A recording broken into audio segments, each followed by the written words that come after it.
Che t'ha già fa, che t'ha già di, tu sei bella, sei bella, sei bella.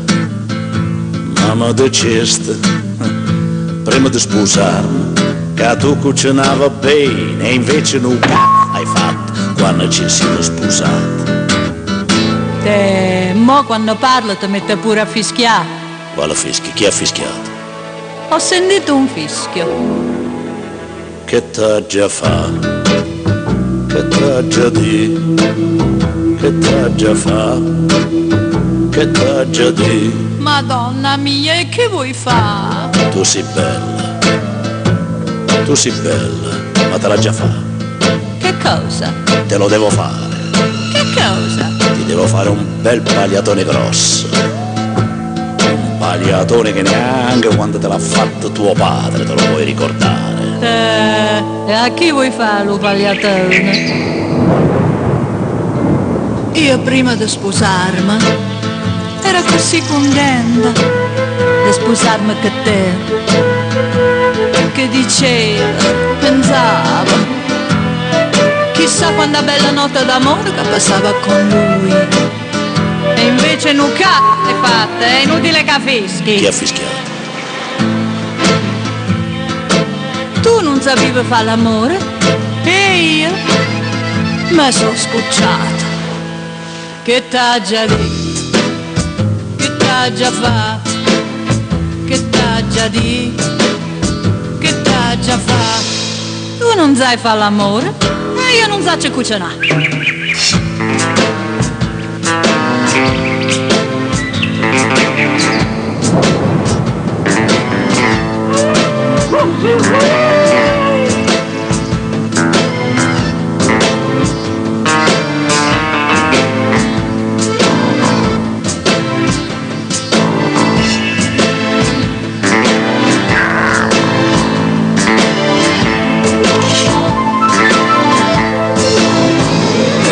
Ti faccio un pagliatone, ti faccio un pagliatone, ah così prima o poi tu ti impari. Ma fanculo. Ti impari a cucinare. No, io non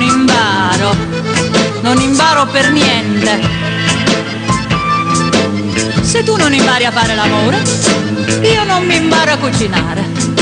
Ma anche se mi accetta di mazzette, neanche se mi fai imbiccare, io non imparo. Che t'ha già detto, che t'ha già fatto, che t'ha già detto, che t'ha già fatto.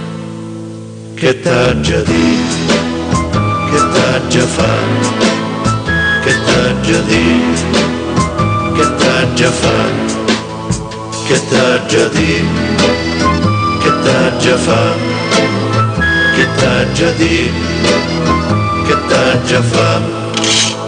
Ne, che vuoi fa? Che vuoi fa? Mi vuoi picchiare? No, io ti voglio toccare. Ma io non so cucinare. E io ti faccio un pagliatone. Che t'ha già detto, che t'ha già fatto, che t'ha già detto, che t'ha già fatto, che t'ha già detto, che t'ha già fatto, che t'ha già detto, che t'ha già fatto, che t'ha già detto, che t'ha già fatto, che t'ha già detto, che t'ha già fatto, che t'ha già detto.